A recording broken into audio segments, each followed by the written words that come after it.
അവിടെ താഴേക്ക് നമുക്ക് പോകാനൊരു സ്ഥലമുണ്ട്. അതായത് ഇതിൻ്റെ താഴെ ഈ പാറക്കെട്ടിൻ്റെ താഴെ ഇറങ്ങി ചെല്ലാൻ പറ്റും.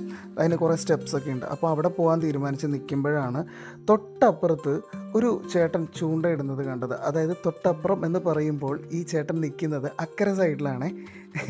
അവിടെ നിന്ന് മീനെ പിടിക്കുന്നുണ്ടായിരുന്നു. അപ്പോൾ ഞങ്ങളിനി എന്തായാലും താഴേക്ക് പോകാൻ തീരുമാനിച്ചു. അപ്പോൾ ഞാനും ആമിയും വിനുവും കൂടെയാണ് താഴേക്ക് പോകുന്നത്. മമ്മി കുഞ്ഞിനെയും കൊണ്ട് ഡാഡിയുമായിട്ട് മുകളിൽ നിൽക്കാമെന്ന് പറഞ്ഞു. അപ്പോൾ താഴെ ചെന്നിട്ട് അവിടുത്തെ വിശേഷങ്ങൾ കാണാം. ഞാൻ ആലോചിക്കുന്നൊരു കാര്യം എന്താണെന്ന് വെച്ച് കഴിഞ്ഞാൽ, ഞങ്ങളിവിടെ വന്നു കഴിഞ്ഞപ്പം ആളുകളൊന്നും അധികം ഇല്ല. ഒരു ഫാമിലീനെ കണ്ടു, അവരവിടെ നിന്ന് എൻജോയ് ചെയ്യുന്നുണ്ട്. ഇങ്ങനെ ആയിരിക്കുമോ എല്ലാ ദിവസവും എന്ന് അറിഞ്ഞുകൂടാ. ഇവിടെ റഷൊന്നും ഇല്ലാത്ത സ്ഥലമാണെന്നാണ് തോന്നുന്നത്. എൻ്റെ സ്വന്തം നാടായിട്ട് പോലും ഇത്രയും അടുത്ത് കിടന്നിട്ട് പോലും എനിക്കിതുവരെ ഇവിടേക്ക് വരാൻ പറ്റിയിട്ടില്ല എന്നുള്ളതാണ് സത്യം. പിന്നെ പ്രധാന കാര്യം, ഇപ്പം ഈ ഞങ്ങൾ കണ്ടുകൊണ്ടിരിക്കുന്ന ഈ സ്ഥലമില്ലേ, അല്ല നിങ്ങൾ കണ്ടുകൊണ്ടിരിക്കുന്ന ഈ സ്ഥലമില്ലേ, ഇത് എക്സാക്റ്റ് ഞങ്ങളുടെ പെയിൻക്ക് പോലെ തന്നെ ഇരിക്കും കേട്ടോ. പെയിൻക്ക് നമ്മുടെ മുത്ത സ്ഥലമാണ്. അതായത് എൻ്റെ ഭയങ്കര ഫേവറേറ്റ് ആയിട്ടുള്ളൊരു സ്ഥലമാണ്. എല്ലാ ദിവസവും അവിടെ പോകാൻ പോകണമെന്ന് ആഗ്രഹിക്കുന്നൊരു വ്യക്തിയാണ് ഞാൻ.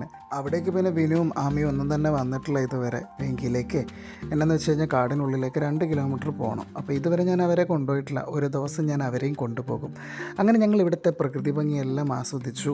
ആമിക്ക് അന്നേരം വെള്ളത്തിലിറങ്ങണം. ഞാൻ പിന്നെ സേഫ്റ്റി നോക്കിയിട്ടാണ് ഞാൻ അവളോട് കരയ്ക്ക് നിന്നാൽ മതി എന്ന് പറഞ്ഞു.